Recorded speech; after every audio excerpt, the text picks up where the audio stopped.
Amazing. Oh, wait, hold on. You've all showed up for class on time. And most of you have your pants on.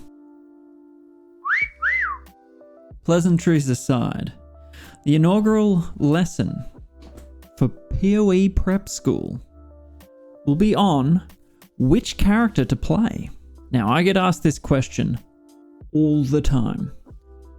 Who should I play in Path of Exile? My answer is very simple. Whoever you like. This video is designed to help you decide who you want to be and why in Path of Exile. Genuinely, I do actually get this question quite a lot by new players, and it's absolutely understandable. There are so many choices, so many attractive options and builds and all this and that. It gets a little bit overwhelming, right? But don't despair. There is hope, and that is what I hope to impart to you. Before I go through each character, I have to make this plain. You can make any style of build on any character. Full stop. End of story. Don't let anyone else tell you otherwise, and definitely don't let them dampen your creativity. The only thing that changes between characters is the efficiency and effectiveness that you will have with your character in the endgame. This is due to ease of access to certain sections of the skill tree, shall we say. The characters all start at a different point in the skill tree. The skill tree is quite large. Don't be put off by that. We'll go through that in another video. But if you want to go some big chonk machine, cast dainty little spells, or devastating spells, go ahead. If you want to be this petite little number, wield Thor's hammer and smash some brains, be Thor's guest. Let's take a look at each character and see what their strengths are to help you make an informed decision. Firstly, let's go through the most basic characters. There are 3: strength, intelligence, and dexterity. The Marauder is purely strength by default, which gives life and melee physical damage. Now, a foreword, Ascendancies, you may hear this term a bit. Ascendancies are basically a specialization path that you can take your character towards. It helps define your character and what builds work for them. His main ascendancies are as follows. The Juggernaut. This is a tank sort of build, based around using armor, endurance charges, stunning your enemies. I mean, I'll put this out there, every build is based around killing your enemies, right? But this one does it while surviving well. He excels. Okay, this is what he excels at. Gotcha. The second, the Berserker. This is a more offensive build who relies on life leech, physical damage, attack speed, all those sorts of things. The third, the Chieftain. More directed towards fire, regen, survival. So using fire to kill your enemies and help you survive as well. The second, ding, is the Witch. She is purely intelligence based, which gives you high mana and high energy shield. She can ascend with the following 3 options. The Necromancer. I bet you don't know where this is going. A Summoner. Ooh. You can summon corpses and make them explode, or you can summon minions. There's quite a variety of minions. The Elementalist. She killer. You use golems to help boost your damage, and you use sort of elemental damage, all types, and ailments. You can build that. Any element as your main element will work fine. The Occultist. Now this one's a little different. This one's based around damage over time. So either cold or chaos damage over time, as well as using your energy shield and mana. The third, the Ranger. This is your default dexterity based character, which gives accuracy and evasion in her ascendancies. And they sort of aim towards the following. The Deadeye. This is an offensive ascendancy. You get a lot of accuracy, pierce, chain, area of effect, all that sort of dexterity stuff. Second is a Raider. Uses Frenzy to help boost their attack speed. Gets a bit of crit, evasion. The Pathfinder. The Pathfinder uses flasks as their main sort of damage. They do this by getting boosted effects from flasks, as well as duration of flasks and the charges that you get back, all that sort of stuff. So they're very flask oriented, which is quite interesting.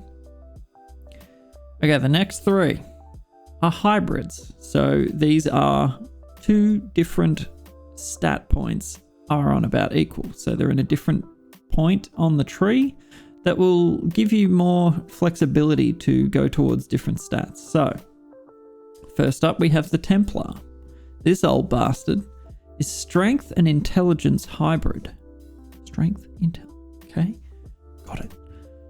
Their first ascendancy is the Inquisitor, which is based around elemental damage. So they use critical strikes, they use elemental penetration, so penetrating the opponent's elemental resistances, as well as consecrated ground. You have the Hierophant. This uses unconventional methods to deal damage. They are based around using totems, brands, using arcane surge. So they're not so much about them doing damage as what they summon to do damage. It's almost like a summoner in a way. And lastly, the Guardian, just overall a bit of a tank. They can use some minions, but they excel at making their auras and their block work really well. Next up is the Shadow, and my personal favorite is a Dexterity Intelligence hybrid. Now, the three ascendancies for the Shadow are the Assassin, which is based around critical strikes. They also use poison or physical crits, as well as evasion. They're mainly based around critical strikes. Doesn't matter what damage type. Next is the Saboteur. They excel at using mines and mines, and they also get better at using mines by improving their mines and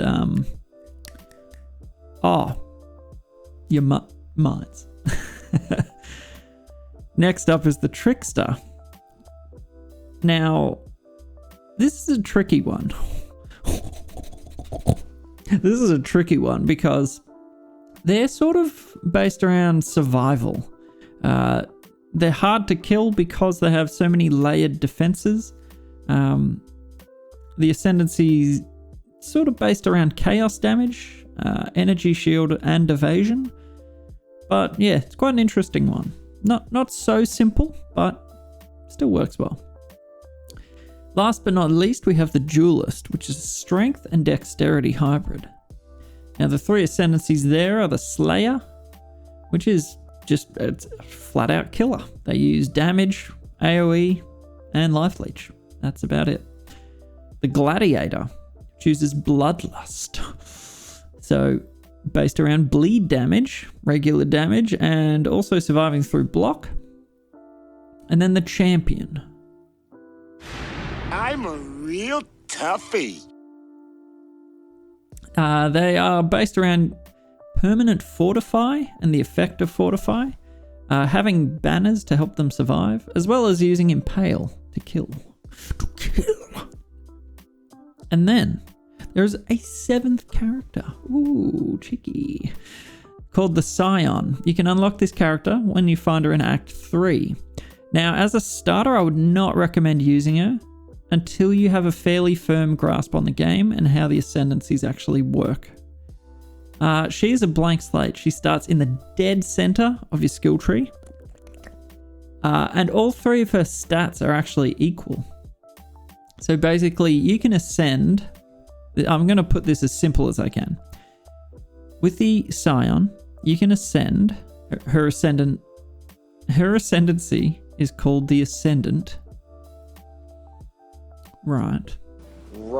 In the simplest terms, you can access one or two other characters' ascendancies. So take the main ascendancy from a character, you can get one or two of someone else's ascendancies. So I'll give you an example. You could ascend as the Witch Elementalist. You can get that point as the Scion. And you get a few extra skill points and stats along the way. Or you could do a hybrid. You could grab the Elementalist node from the Witch And then you could grab the Chieftain from the Marauder tree and make some sort of fire damage hybrid of Doom. The world's your oyster. So as the Scion, make sure, when you're starting out, follow along a guide, or, if you're up for it, dive in the deep end, learn as you go. There's no harm in doing that, and there's no one to tell you you're doing something wrong. You can just always do something better. So I hope this has been informative, enjoyable, and erotic all in one.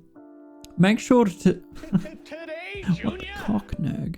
Make sure to subscribe to the channel as I continue this series and unpack the game in a very simple way.